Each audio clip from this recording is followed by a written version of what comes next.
जब हम विहार में आते हैं तो हमारा सबसे पहला कर्तव्य बनता है कि हम त्रिशरण पंचशील ग्रहण करें और वंदना करें।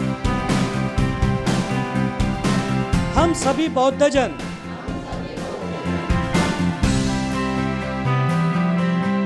अपना विहार अपनी आवाज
जय भीम दर्शकों, मैं विक्रम स्वागत करता हूं आपका आपके मनपसंद शो अपना विहार अपनी आवाज में।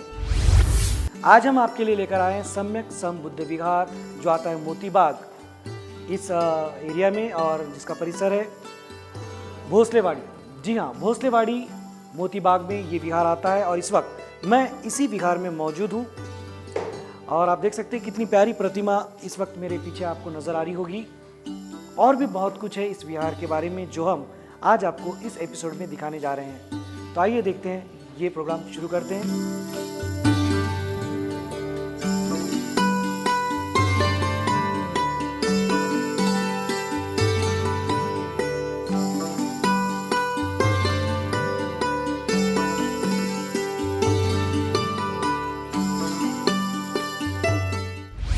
दर्शकों, अब वक्त है त्रिशरण पंचशील ग्रहण करने का, लेकिन इस विहार में भंते जी भी मौजूद हैं।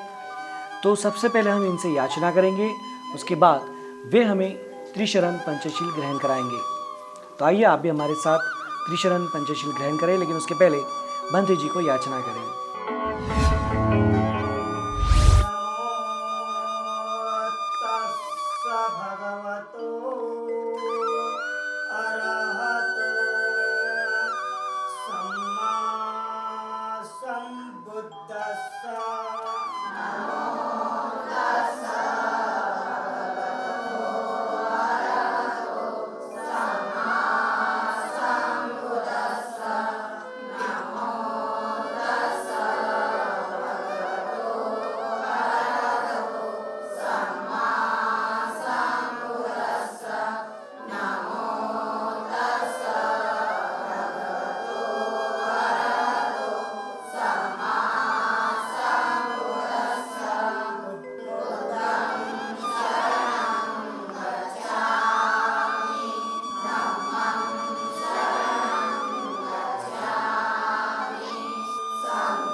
दर्शकों, उम्मीद करता हूं कि आपने भी हमारे साथ मिलकर त्रिशरण पंचशील ग्रहण किया होगा। दर्शकों, त्रिशरण पंचशील सिर्फ ग्रहण नहीं करना है बल्कि उस पर अमल भी करना है। जी हाँ, लेकिन अभी वक्त है फिलहाल में एक छोटे से ब्रेक का। लेकिन ब्रेक के उस पार बोध कथा, भीम का दीवाना और भी बहुत कुछ आपका इंतजार कर रहा है। तो बस बने रहे आवाज इंडिया टीवी के साथ और देखते रहें अपना विहार अपनी आवाज। तो धोबी ने सोचा वैसे भी अभी आजकल बीमार रहता है और इसकी ज़रूरत भी अब ख़त्म सी हो गई है, तो क्यों ना इसे फिर यहाँ पर ही मिट्टी में दफना दिया जाए। पकड़िए सर, सबको सर बोला था और सबने पैर पकड़ा है। ब्रेक के बाद एक बार फिर से आपका स्वागत है दर्शकों। आप देख रहे हैं अपना विहार अपनी आवाज। अब वक्त है एक प्यारी सी बोध कथा सुनने का, और न कि सिर्फ सुनने का बल्कि उसमें से कुछ भी सीख लेकर अपने जीवन में उसे उतारने का। तो आइए सुनते हैं आज की ये प्यारी सी बोध कथा। दर्शकों, आज की बोध कथा हमने एक धोबी और उसके गधे से ली है। आप सोच रहे होंगे कि किस तरह की कथा होगी, तो आइए सुनाते हैं कथा और आप भी सुनिए। एक धोबी और एक गधा साथ में सालों से रहते थे और दोनों में एक भावनिक रिश्ता सा जुड़ गया था। कुछ सालों बाद जो गधा था वो बीमार रहने लगा और अचानक एक बार धोबी और गधा जब काम के सिलसिले में बाहर जा रहे थे तो अचानक एक बड़े गड्ढे में वो गधा जा गिरा। उसने खूब प्रयास किया बाहर निकलने का और धोबी ने भी अथक प्रयास किया उसे बाहर निकालने का, लेकिन जब उसे लगा कि अब कुछ नहीं हो सकता तो धोबी ने सोचा वैसे भी अभी आजकल बीमार रहता है और इसकी ज़रूरत भी अब ख़त्म सी हो गई है, तो क्यों ना इसे फिर यहाँ पर ही मिट्टी में दफना दिया जाए। तो उसने कुछ गांव वालों को साथ बुलाया और कहा कि चलो मिलकर मिट्टी डालें। सब ने खुदाल फावड़ा लेकर आए और उस गड्ढे में मिट्टी डालना शुरू किया। शुरुआत में तो गधे को समझ नहीं आया कि क्या हो रहा है, पर धीरे धीरे उसे समझ में आ गया कि लोगों की मंशा क्या है। अचानक गधा कुछ अलग तरह की हरकत करने लगा। जब लोग मिट्टी उसके ऊपर डालते तो वो हिलाकर अपनी पीठ पर गिरी मिट्टी को नीचे गिरा देता। लोग सोचने लगे कि ये क्या कर रहा है, पर यह सिलसिला चलता रहा और वो जैसे जैसे मिट्टी डालते वो गधा पीठ हिलाकर सारी मिट्टी नीचे गिरा देता और धीरे धीरे करते करते वो गड्ढा मिट्टी से भर गया और वो गधा धीरे धीरे जो मिट्टी को गिरा रहा था उसी मिट्टी पर चढ़कर गड्ढे से बाहर आ गया और लोग आश्चर्यचकित हो गए। दर्शकों, इस कथा से हमें ये बोध मिलता है कि जिंदगी रूपे कुएं में भी हमें इस तरह की समस्याएं आती है और समस्या रूपी मिट्टी हम पर बार बार गिरती रहती है। तो दर्शकों, आपको इससे घबराने की जरूरत नहीं है। बस जब भी कोई भी मुश्किलें आए तो इस मुश्किल रूपी मिट्टी को हिलाते रहिए और नीचे गिराते रहिए, कदमों को आगे बढ़ाते रहिए और इस तरह आप जीवन में आगे बढ़ सकते हैं। तो दर्शकों, ये थी आज की बोध कथा। उम्मीद करते हैं कि ये बोध कथा आपको जरूर पसंद आई होगी। अगर आपके पास भी इस तरह की कोई बोध कथा है तो आप हमें भेजें। आप SMS के द्वारा हमें भेज सकते हैं और ये जो नीचे नंबर चल रहा है ये WhatsApp नंबर है। इस पर WhatsApp के जरिए भी आप हमें अच्छी अच्छी कहानियाँ भेज सकते हैं और हमें पसंद आई तो हम उसे हमारे इस कार्यक्रम का हिस्सा जरूर बनाएंगे। और वक्त है अब एक प्यारा सा गीत गुनगुनाने का, तो आइए आओ मिलकर गाएं। चांदण्याची छाया कापराची काया, चांदण्याची छाया कापराची काया, माऊलीची माया होता माझा भीमराया, माऊलीची माया होता माझा भीमराया, चोचीताला चारा देत होता सारा, चोचीताला चारा देत होता सारा, आईचा उबारा देत होता सारा, आईचा उबारा देत होता सारा, भीमाई पारी चिल्ल्या पिल्ल्यावरी, भीमाई पारी चिल्ल्या पिल्ल्यावरी, पंख पांघराया होता माझा भीमराया, पंख पांघराया होता माझा भीमराया। दर्शकों, आज फिर से हम गेम खेल रहे हैं, वही गेम जिसका नाम है भीम का दीवाना।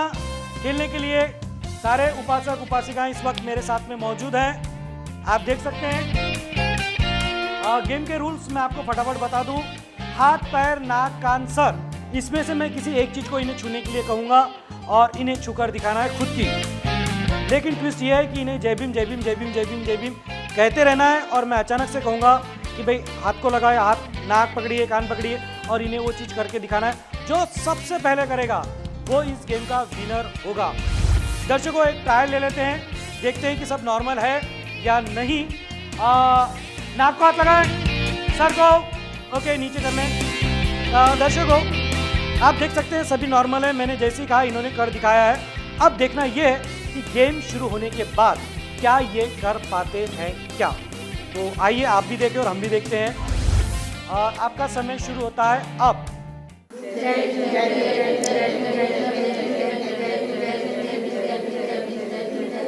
पकड़िए सर, सबको सर बोला था और सबने पैर पकड़ा है।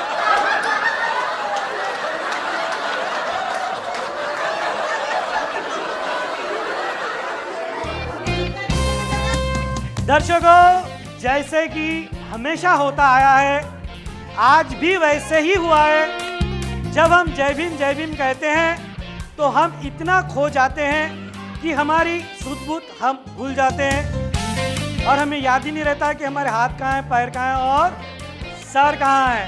मैंने इन सब से सर को छूने के लिए कहा था और सब ने अपने पैरों को पकड़ा है। तो आज भी इस गेम में हमें कोई विनर नहीं मिला। अब वक्त है फिर से एक छोटे से ब्रेक का, लेकिन हमेशा की तरह ब्रेक पे जाने से पहले आज का सुविचार। दर्शकों, शिक्षा वो दौलत है जो कोई आपसे चुरा नहीं सकता। आप धन दौलत भले आपकी कोई चुरा ले, लेकिन आपने जो ज्ञान अर्जित किया है उसे कोई नहीं चुरा सकता। और उस ज्ञान की बदौलत आप फिर से वो धन अर्जित कर सकते हैं, लेकिन धन के भरोसे आप ज्ञान अर्जित नहीं कर पाओगे, क्योंकि अगर आप में वो टैलेंट नहीं है तो वो चीज़ नहीं होगी। तो दर्शकों, यही विचार के साथ लेते हैं ब्रेक। बने रहे आवाज़ इंडिया टीवी के साथ और देखते रहें अपना विहार अपनी आवाज़। महाकारुणिक तथागत भगवान गौतम बुद्ध की छोटी बड़ी मिलाकर कितनी प्रतिमाएं? 14। परिसर के विहार में जाएंगे, वहां वंदना करेंगे।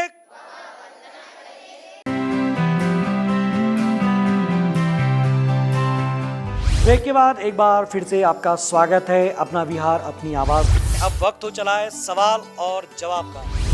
तो सारे उपासक और उपासिकाएं बड़ी बेसब्री से इंतजार कर रहे हैं मेरे सवालों का और आप भी इंतजार कर रहे होंगे इनके जवाबों का। तो आइए शुरू करते हैं सवाल जवाब का ये सिलसिला। मेरा पहला सवाल ये है कि इस विहार में महाकारुणिक तथागत भगवान गौतम बुद्ध की छोटी बड़ी मिलाकर कुल कितनी प्रतिमाएं हैं? अब मत गिनिए, समय खत्म हो गया है। कुल कितनी प्रतिमाएं हैं छोटी? आ जाए यहाँ पे आप। 11। इनका जवाब है 11।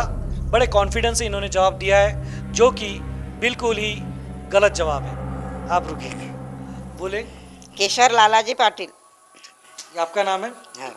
अच्छा, आप मुझे बताएं कि कुल महाकारुणिक तथागत भगवान गौतम बुद्ध की छोटी बड़ी मिलाकर कितनी प्रतिमाएं? 14। ये भी जवाब गलत है, रुक जाए आप। दर्शकों, अब इसका जवाब मैं ही दे देता हूं। कुल मिलाकर 15 प्रतिमाएं हैं। आपने ऊपर की जो छोटी सी है वो उसको भूल गए आप, वो आपने गिनी नहीं थी। कुल मिलाकर 15 प्रतिमाएं हैं। अब मेरे लिए आप जोरदार तालियां तो बजा सकते हैं।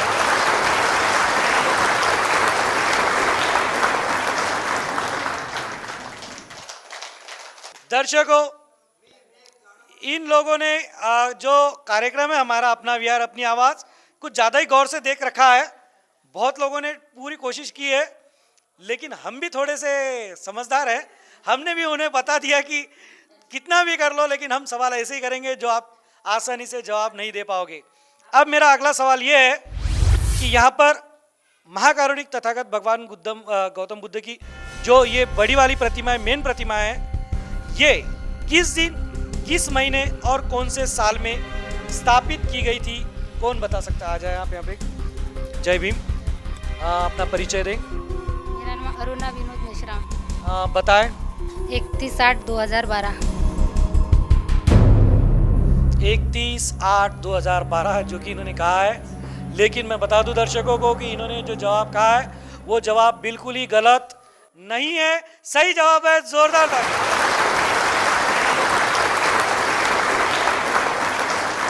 अच्छा, इन्होंने पहले सेटिंग करके रखी ऐसा लग रहा है। ओके, खैर कोई बात नहीं।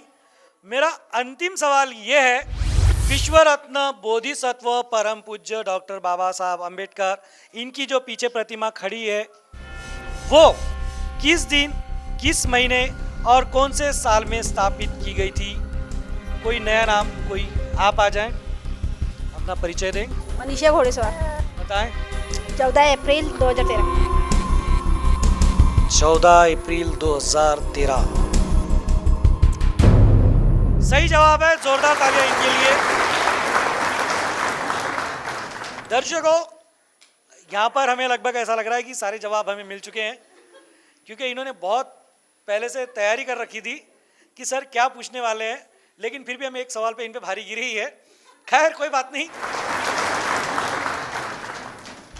बाबा साहब ने हम सबको एक आदेश दिया था कि हर बुद्धिस्ट व्यक्ति को सहपरिवार हर रविवार को विहार में जाना ही चाहिए, लेकिन आज देखने में यह आता है कि हम सिर्फ अमावस्या, पूर्णिमा, जयंती, वर्षावास या ग्रंथ पठन के समय ही विहार में जाते हैं, और हफ्ते में एक दिन कम से कम, रोज तो नहीं लेकिन हफ्ते में एक दिन भी हम रेगुलर नहीं जाते हैं।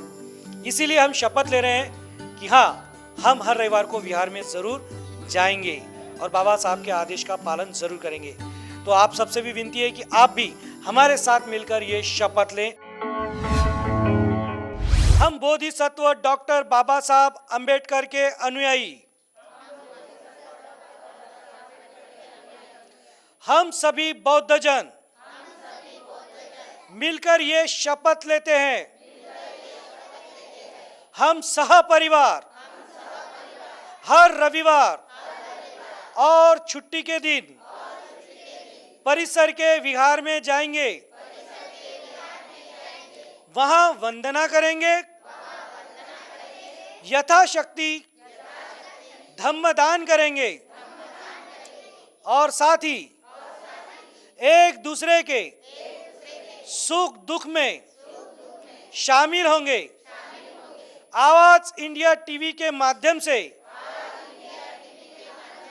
हम ये शपथ ग्रहण करते हैं। नमो बुद्धाय। जय भीम।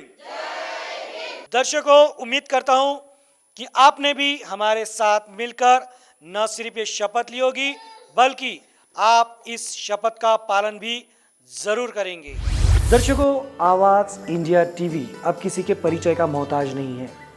आवाज इंडिया टीवी सभी भारत के बहुजनों का एक व्यासपीठ बन चुका है और ये सभी को संगठित कर रहा है, और हाँ, ये स्वाभिमान से एक अपनी जो मजबूती है उसे बनाए रखे हैं और सबको जोड़ने का कार्य कर रहा है।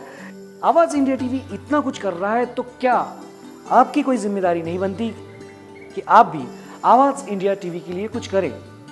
जी हाँ, सबसे पहले तो नियमित तौर पर आवाज इंडिया टीवी देखें, जैसे मैं हमेशा कहता हूँ, और औरों को भी देखने के लिए प्रेरित करें। साथ ही कोई भी एक ऐड, एक विज्ञापन अगर आप आवाज इंडिया टीवी पर देते हैं तो आप अपनी जिम्मेदारी को निभा लेते हैं। इस विहार में भी कई उपासक और उपासिकाओं ने अपनी जिम्मेदारी को बखूबी निभाया है। आइए देखते हैं किन किन ने इस जिम्मेदारी को निभाया है। मैंने आवाज इंडिया टीवी को ऐड देकर अपनी जिम्मेदारी निभाई। क्या आपने निभाई? मैंने आवाज इंडिया टीवी पे अपनी ऐड देकर अपनी जिम्मेदारी निभाई है। क्या आपने निभाई है? मैंने आवाज़ इंडिया टीवी चैनल को विज्ञापन देकर अपनी जिम्मेदारी निभाई है। क्या आपने निभाई है? आवाज इंडिया टीव्हीला जाहिरात देऊन मी माझी जिम्मेदारी निभावली। तुम्ही निभावली का? आवाज इंडिया टीव्हीला जाहिरात देऊन मी माझी जबाबदारी पूर्ण केली. तुम्ही केली का?